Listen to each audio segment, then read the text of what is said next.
Welcome to Disruption and Kindness. My name is Travis, and I'm sitting here with my partner, Caleb. Hello. And we're here to talk about brands, businesses, and how they impact culture.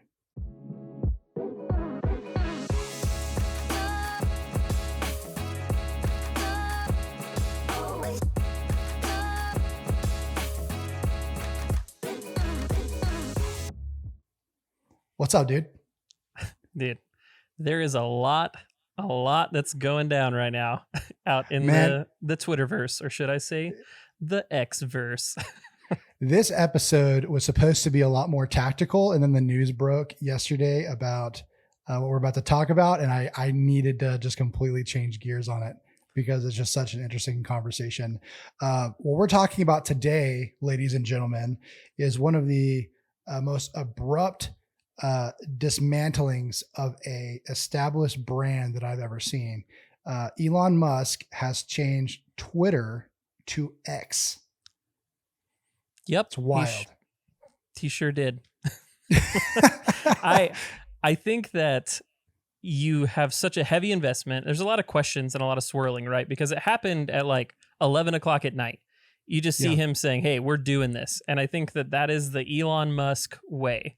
I think when you least expect it, when he has free thought, and I've worked with other business owners that are this way, where they literally only work on the thing that's in front of them. And if they get any small amount of space, chances are they're going to jump on something and they need it done immediately.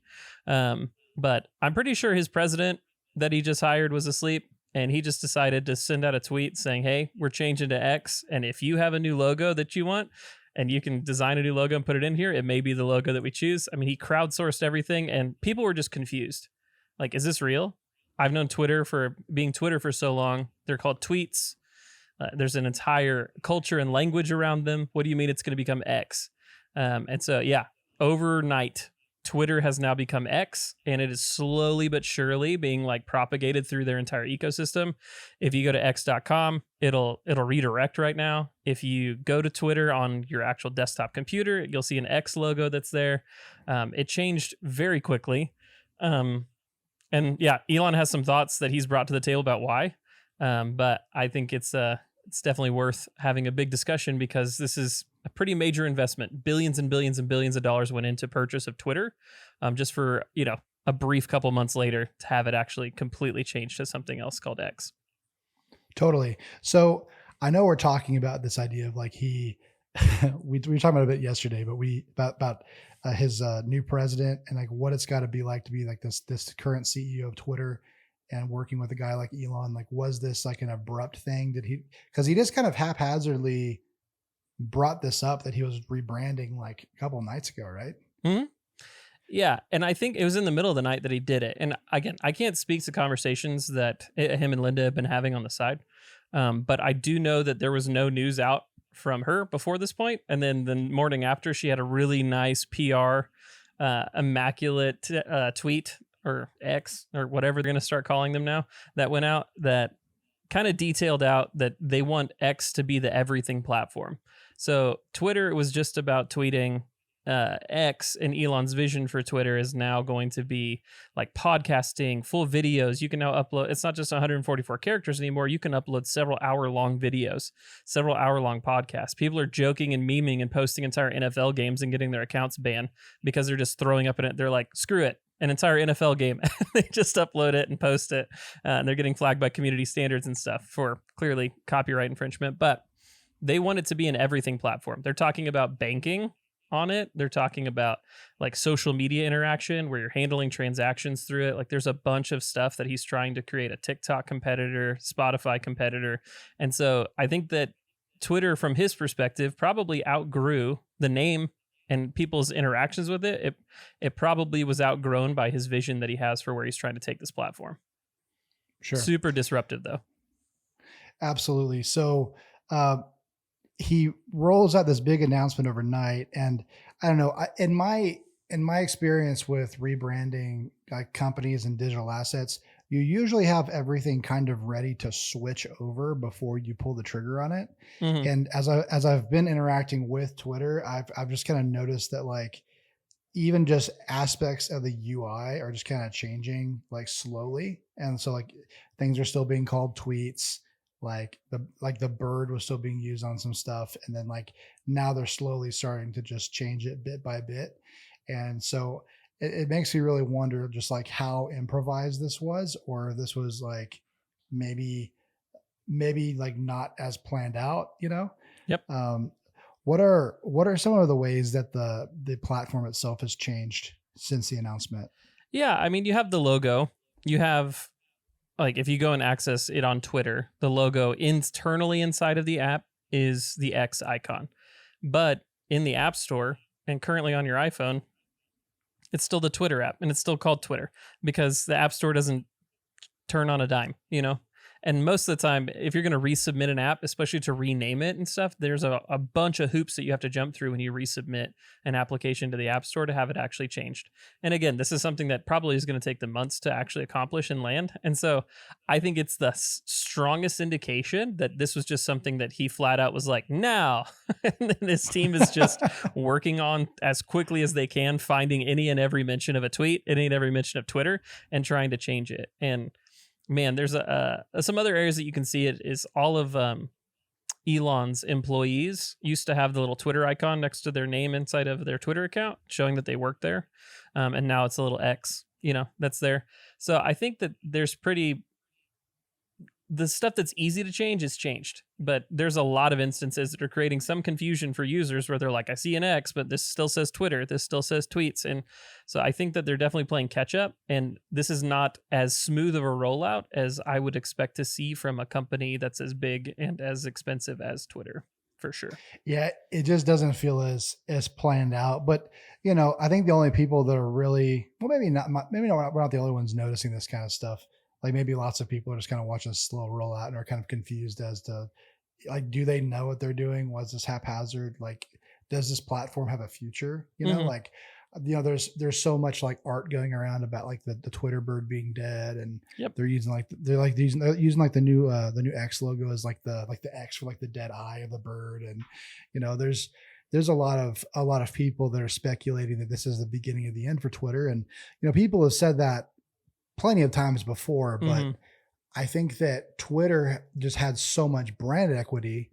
Like tweeting is a verb, Mhm. right? This is like if Google changed its name, like for the social media, or for the, not for the social media, for the search engine, right? Like Right. if you were no longer Googling something, you know, like he's changing. So because it's going from Twitter to X, it's going from, they're called tweets now, but they're about to be called X's. And it's like, that's such an awkward thing to say, Yeah.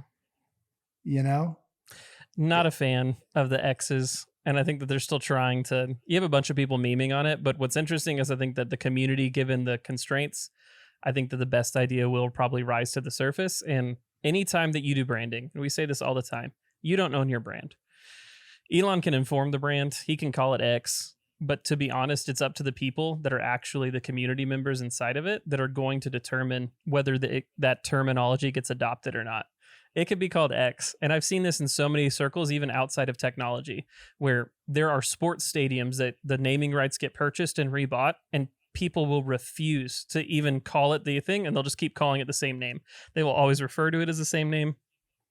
And so I'm interested to see how many people actually adopt X and start calling it X versus still calling it Twitter and tweeted and continuing to use that same, you know, style. Because like you said, people are developing full artwork about the death of Twitter. And to me, that means it's a cultural phenomenon if people are actually saying, hey, this is important enough for me to actually mourn, actually create memes about it, actually talk about this changeover, because it's that dramatic for some people that are used to this platform.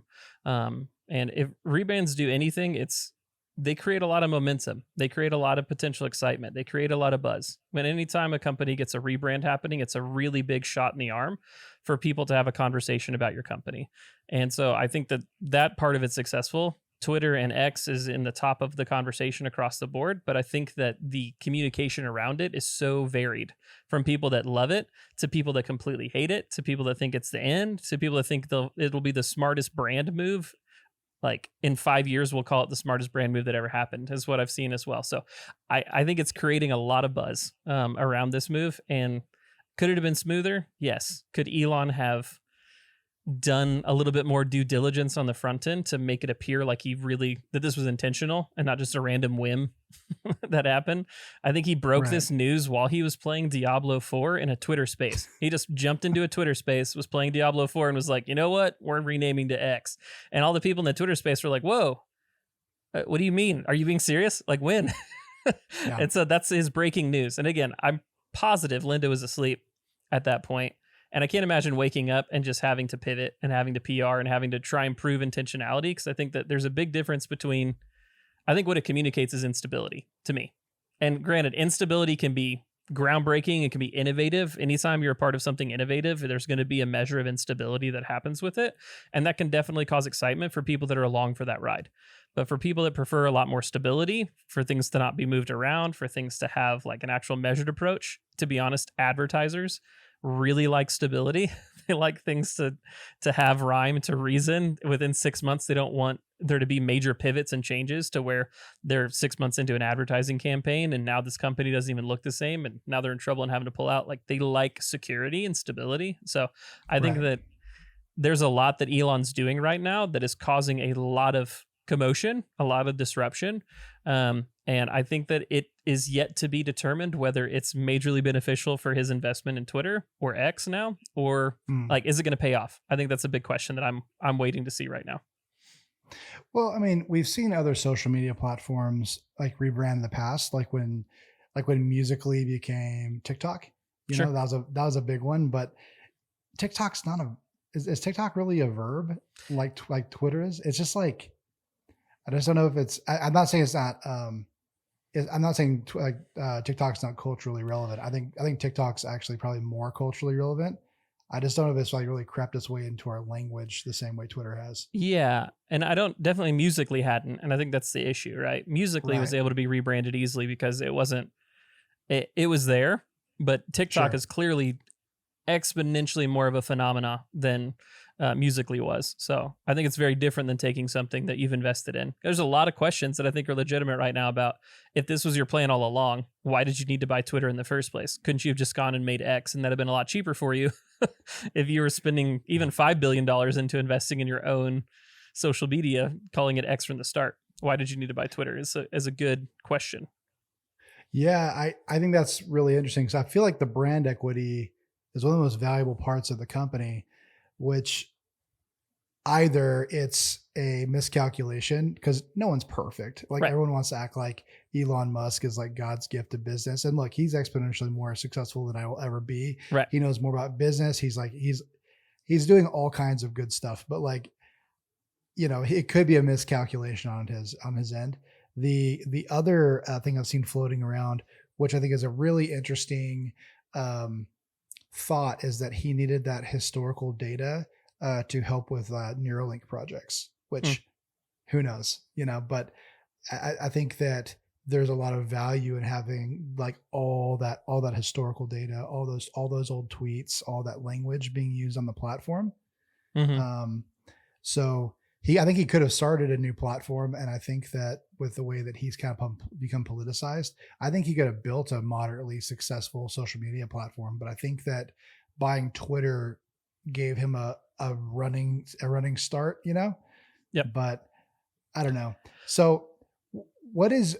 Were you going to say something? No, go for it. What is your opinion on the X rebrand so far? Like, I know I know they're thinking about like this not being the final logo, but as a brand expert and as a creative, what is your personal thoughts and feelings on the aesthetic of the new brand? I think that this is 100% the most visible example of building the plane before it hits the ground that I've ever seen. I think he's just grabbing stuff and slapping stuff together and calling it good. And I think that the lawyers and creatives and coders that are running behind him trying to put the fires out in the wake of the decisions that are happening, I think are immense. Mm, The reason I say that is the very first logo that popped up is actually from a $30 font. It's a special character from a $30 font. Like literally, if you hold down, I think like shift control and a number, like this X logo will pop up because it's just a special character version of X from a $30 font. that you could get that he turned into a logo that he doesn't have copyright for. So he recently, actually today, just changed it to where it's a little bit thicker and a little bit. So he changed it a couple of times to not get in trouble for it being the exact same thing. But it's those moments where it feels like he's just grabbing stuff and moving it forward. And he cares, I would say he cares more about momentum and progress than he does about aesthetics or strategy right now. I think it's more about, let's just rip the Band-Aid off. Let's just make it X. It's going to be messy. Let's just do it. And I think, again, like you said, he is a much more successful businessman than I will ever be. And so I think the numbers speak for itself to that. But I also, that's not the way that I would approach things. I've told you this right before we started. I definitely prefer stability. I definitely prefer some strategy behind it to prove competence. And I think he doesn't care if you think he's competent or not. He's going to walk into twitter.com when he purchases it, literally carrying a kitchen sink, so that he loves the memes. I think he loves the energy. And I think that he's incredibly disruptive, but it's also what's causing him to be the literally wealthiest man in the world right now. Well, I think that it depends on what your end goal is, right? So like, I think that if your end goal is to build a better free speech platform that's going to be here for a long time and that people are going to have confidence in, I think that maybe trying to go a more stable approach with the rebrand, I think might have made more sense to me, right? Mm-hmm. Because again, people really think the platform is going to die. Again, they said that last time, so Yep. that doesn't necessarily mean anything. They said it was going to die, when he took over the company. They said it was going to die. It was going to die when Zuckerberg built Threads. Like I think we've been wrong before. But I think that if his goal is to use Twitter's data for another project or for something else, Mm-hmm. if there's something else down the road in mind, then again, it's like he might not really care about people feeling stable with the platform because the platform might not necessarily even be the goal at all. Yeah, I think But that he enjoys Twitter personally, just based on how many times he's tweeting, and 100% that's not someone tweeting for him. right, like it is definitely a Elon Musk level of chaos that's happening out of his actual thread. And to be honest, I don't know of a single other social media platform that has the actual owner that active on the platform. And I think that, again, that's a little refreshing for some people that like that. But it also brings with it that you have an entire board and shareholders and advertisers that are watching the head. He literally tweeted out that he could fill a deflated tire with a single fart. And it was like, I don't know moments when I read tweets of screenshots of stuff Elon Musk has said from Reddit and other places, if it's actually him or if it's a meme. And I have to go look. And that's how like chaotic he is. That right. he can So literally he might have said it. he might have said it. And I think you and me have had similar interactions where it's like, that's not, he didn't say that, someone made that up. And then we go look at it, we're like, oh, no, he actually Yeah, said it. So he actually said it. right. So I think that it's that level of instability and he treads that line into chaos that, again, I think is Right. necessary for business, but it also is a detriment. And I think he's always run his business with pros and cons. He's the same Sure. guy that's going to build Tesla up to what it is. And he's the same guy that's going to smoke weed with Joe Rogan on a podcast. So I like, you're going to get both. You're going to get a guy that's going to clearly accelerate things and create a buzz. I think he's the king of top of mind awareness. I think everybody is talking about Elon Musk for so many reasons right now, but he's also the guy that's going to step in it every once in a while. And I think that publicity is a two-edged sword. And I think that being in the limelight and having that light on you front and center is going to bless you at times, and it's going to be a curse at times when you step in it. So Sure. Well, so I actually caught up with a interview he did for, I think it was CNBC the other day. And they're interviewing him in his factory, but they're talking to him about Twitter. And they're asking about a tweet. He said something crazy about George Soros or whatever. And they're like, hey, like, why are you giving a platform for these conspiracy theories? And he's like, well, some of the conspiracy theories have turned out to be true recently. And they said, like what? He said, like the Hunter Biden laptop thing. The guy goes, well, yeah, true. Yeah. And then he goes, yeah, but then you made this tweet about, George Soros. Like, he's like, why put this out there at all? Like, don't you have stockholders and shareholders and whatever in Tesla and other companies that don't appreciate your political views, that wish you wouldn't be spouting all this stuff off. And he gave, like, he sat there in silence for like 12 seconds, and he literally said, like, I'm going to say whatever I want to and whatever I feel like, and if I lose money, if money is lost over it, so be it. Yep. He does not care about losing money. He does not care about your opinion. He does not care about your comfort. He does not care about any of it. He's got an end goal in mind for this, and we don't really fully have the full picture of it yet. I think it's going to be interesting. I feel like the most valuable part of Twitter, outside of the brand, is all that historical data, and I'd be interested to see what he's going to do with it. I think that what we've seen, and to be honest, what he's proving right now, is that people enjoy Twitter and people are connected habitually to it. And I think despite all the bumps, despite all the issues that were happening, I think the sticking power is still there. I think people are still going to open up their phones. They're still going to connect. They're still going to view it as a news source. They're still going to follow their people, regardless of what it's called. They're still going to use it, and they're still going to enjoy the times that he creates massive creator payouts where he's paying people up to $100,000 just for, actually generating interest on the platform. I think he's doing some incredibly unique things and valuable things for people.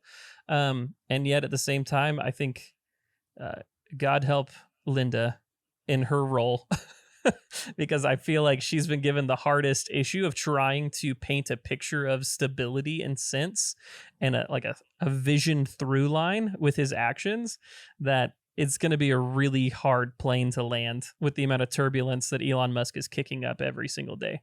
So I feel like it's a situation where I don't envy her position. And I think that advertisers are still going to struggle until there's some measure of stability for wanting to fully jump on. But I also think that none of his actions so far have proven to be a Twitter killer. None of his actions so far have proven to be a Tesla killer. None of his actions so far have impacted SpaceX or Starlink or any of the other stuff that he's starting and kicking up. And I will say this, X may seem random, but it's not random to Elon. He loves X. Like, if you heard me even just talking about stuff like SpaceX, like he had X.com, he bought it back from PayPal way back when, and he's owned it for a really, really long time. So this isn't the first time that he's tried to launch X. And he's had a grand vision for it. And I think he's now just seeing the amount of money and sway behind it, what could be possible through it. And I'm interested to see what's happening with it. I think people complained about the $8 Twitter increase to where you can get the actual premium version. And yet here we are still. I think people complained about so many other, when he fired all the Twitter staff and he first took over, and yet here we are still. I think people are kind of like praising, like you have people that are praising him for his genius, which I think is excessive. He's a very smart guy, but he's not God's gift to business. Like, he's not a prophet, right? And I think he ascends to that level sometimes. But in the same respect, I think people are also praising his demise. And so I think you have both people, even the people that hate him and the people that enjoy him, their eyes are on him. And they're still consuming what he's doing. They're still talking about what he's doing. And I think that he's a really good guy that can spin controversy into a positive gain for him. But yeah, totally. I don't know that I would want to work for him.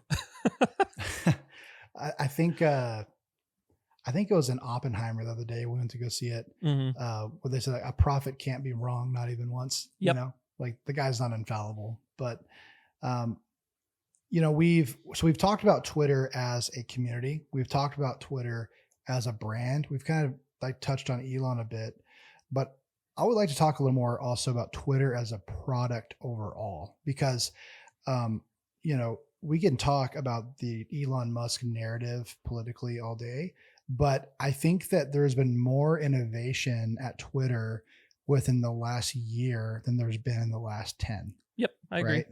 So what are some of the ways that you've seen Twitter change and evolve as a platform? I know you kind of briefly touched on what they're going to be doing to incentivize like creators to start making content on the platform. I'd like to unpack that a little bit, and maybe some of the other changes you've seen. Yeah, I think the two biggest ones that come to mind right now are community notes, which I've mentioned before, and the creator payouts that are happening right now. So literally, if you pay $8 a month to join their Twitter premium version, sure, you get access to if you generate enough views based on the content that you're posting, whatever you're posting, he will give you a cut of a percentage of the advertisements that were a part of the feed that you generated just by being on the platform. And for some of the bigger people that have just been tweeting all along, I mean, they took 20 grand, 30 grand payouts, all the way up to one account had generated 100 grand that he just paid out over the course of 3 months of interest that was there. And for some of these people that were just tweeting, that's life-changing money for them. That's like, wow, I could Totally. make a full-time thing out of this. And who would have thought that that was a possibility on Twitter even just a Right. couple of years ago? Not non-existent. It's just Twitter. It's like Facebook. I don't make money just by posting, especially not by somebody buying something from me. Definitely, there are very few social media platforms that will pay out to that degree without taking some forms of sponsorships or other stuff that's there. So I think that that's a cool addition that he's done. And then I'm a huge fan of community notes. It's incredible to see it on advertisements. So I'm even seeing it. I'll be scrolling through, and there's a mobile game that has this little scene playing where somebody's like, shooting barrels and doing other stuff. And there's a big community note underneath this mobile game ad that says, this isn't actually footage of the actual game. This has nothing to do with the actual game. This is false advertising. And people have upvoted it enough to where it's actually right next to the ad. It's showing this community note. And that's super helpful and healthy for a community that's actually caring about truth at the end of the day. And I think it's hitting people on both sides. People on the left are posting and they're getting community notes that are actually causing that view to be more balanced. And people on the right are posting and they're getting community noted. And that's, again, causing that perspective to bring balance. And people are submitting it on both sides. So I think both of those features in general, outside of even just extending video uploads, wanting to start tackling podcasting, even the stuff that's happening with Tucker Carlson and people like the entirety of that's trying to swing away from traditional media. Presidential campaigns are launching on Twitter is mind-boggling to me when that's been the realm of CNN and Fox News and other places, because that's where people took it seriously. Well, now people aren't launching presidential campaigns on Facebook for a very first starter. They're launching it in Twitter Spaces. And to me, those are all things that are indicative of pointing towards people are viewing this platform as a place that is trying to have free speech happen, to access and give access to candidacy, where to me, this feels like the grassroots options for a lot of politicians and a lot of movements where people don't want to necessarily just keep doing the same old, same old. So those are the things that I've viewed as big and impactful that have changed. And I agree with you. The last year of Twitter is exponentially more innovative than the last 10. And that is not saying anything about like political views and thoughts and No. feelings on that. But yeah, it's just absolutely wild to just to kind of see all the stuff that he's done with this so far. Yeah. And I think like when we talk about this, there's parts of our conversations that we have on disruption and kindness that are very broad. They're very cultural. And to be honest, we're just wanting to notify you, hey, this is what's happening in the world right now.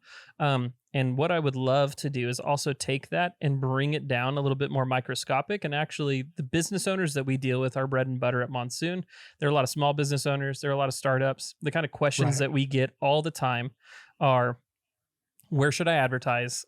And I have a limited budget. How can I get my message in front of the right people? And that's a big thing that we tackle at Monsoon. So Twitter, for example, like I want to talk about all this disruption, all of the potential as well. Like kind of how does that affect the small business marketing landscape? How does that affect personal businesses? Totally. I honestly think the jury is out on that one right now, because advertisers are not super confident in the platform just yet. But what I would definitely say is I think that it's a great place if you're thinking about starting to run content as a business. I would still consider posting video content in X and trying to see what kind of traction that you can get. I still think it's a relevant platform to post content in from that end. From an advertising standpoint, I still haven't seen a lot of small businesses successfully advertise on Twitter. I think that there's way more attention right now going towards Reddit and TikTok. I know that's kind of off topic, but yeah, if you're considering putting ad dollars into Twitter, I would hold off. But if you're looking at experimenting with your ads. I think that going the Reddit or the TikTok route is starting to happen because we're starting to see people change the way they're looking for information, and they're starting to actually use TikTok and Reddit as a search engine instead of Google. Mhm. So that's actually a big shift that's going on, and a lot of marketers are talking about how search marketing might really shift from focusing solely on Google and to focusing on Reddit and to focusing on TikTok. So um, I know that wasn't directly the question you asked. you know, Yeah. I just don't want to like tell people, hey, you should spend your money on Twitter when I'm not really super confident in it. Just so Yeah. it is an ad platform. Anytime that we talk to a small business owner about marketing, we're never cookie Yeah. cutter. Like there's no blanket answer. Facebook is not the answer for every business. Mm-mm. Twitter's not No. the answer for every business. TikTok is No. not the answer for every business. And I think that anybody that's just blanket, like, can you run Google ads? Well, I sure can. And they just take your money and go run Sure. it without Yeah. actually asking about your demographic, about who buys from you, where your people are shopping, where are they looking. We just did a Google review for a client, or we reviewed an AdWords strategy and an SEO strategy for a client this morning. And while we were talking to him about it, we realized that the search volume of people that were searching for his specific keywords that he was finding was less than 10 a month. And Right. like it completely shot in the foot an SEO strategy because spending thousands of dollars a month to try and cater to like less than 10 people that are searching for him a month makes no sense when we could take that same money and throw it into reach advertising through Facebook or another channel. And so we wouldn't have known that. On the front end, it sounded great. Yes, you want to be found. Google has the Yeah. highest buying intent. Let's do Mhm. AdWords. Let's do SEO. Right. That sounds great. But doing research and finding out actual search volume, actual amounts of people that are searching this, let us know that his people aren't on Google. They're not looking on Google. They're in another place trying to find answers than Google. And so Google is a waste, even though I would say for 90% of businesses, Google's the answer. And his was one that wasn't. And Yeah, for this specific client, like his actual the company name was getting far more searches in his area than the service he was trying to get found for. yep. So what that tells me is that his he's built so much brand equity over the years that like people just look his shop up instead of the actual service. They already know where to go for the most part, you know. Mhm. So that's a very specific instance, but yeah, not every platform is right for every company, and sometimes the most obvious answer, like in our original meeting with him, where I was like, yeah, I'm going to recommend AdWords because you know you want to get found for these keywords. It's got the highest buying intent. You only pay for what people click on. You know, it's a solid ad platform. It's the best ad platform on the planet, but in reality, when you get into the nitty gritty and no one's looking up your stuff, like we have to pivot. And so now we're doing a brand awareness Facebook strategy, and we're going to do some promotional video for him, because one of the things he said is that people come into his business and they're like, hey, I didn't even know you sold all this stuff. I came in Right. here for X product and I didn't know that you did like these kinds of repairs and that you sold these kinds of items. I didn't know that. And so we're going to do a video on all the other stuff that he does, on his warranties, his guarantees, and we're just going to blast that out to the community so people who already know who he is, they can also get a feel for, oh wow, I didn't realize he did all of these other things too. So Exactly. the strategy changed on a dime this morning because we actually got to the keyword data. You know, so there's not a best platform for everybody. Like people ask me all the time, is Google or Facebook better? It's like, it depends. I hate giving that answer, but it's true. It totally depends. It always changes based on the customer, and it always changes based on the keyword research. I think that the question of Twitter for most small business owners is that I Right. think that there is lots of opportunity right now on Twitter. Sure. I think, like Travis said, it's in the form of content, not necessarily in the form of advertising. I think I'm seeing more advertisers get shot down with community notes because of false advertising or Mhm. being misleading, and that is a wild west of a place to advertise. You're not Yeah. getting that much scrutiny on like traditional TV. You're not getting that much scrutiny on YouTube ads. You're like, you'll just watch it and you're kind of in a vacuum and have to make your own choice. Well, now this ad is completely in a public forum of conversation, and people are going to definitely let you know, when they say 15-year warranty, what they really mean is, 3 for and I think they're going to bring clarification to your marketing. So your marketing has to be solid. Your offer has to be solid. If you're going to hang out in a Twitter advertising. But I think for personal people, if you haven't jumped into Twitter, I'd recommend getting fluent inside of it, logging into it, finding people that you like to follow, the personalities you Mhm. want to follow, and the experts you want to follow. They're on there. They're talking about Sure. it. I've been very interested in the Ukraine war and stuff that's happened.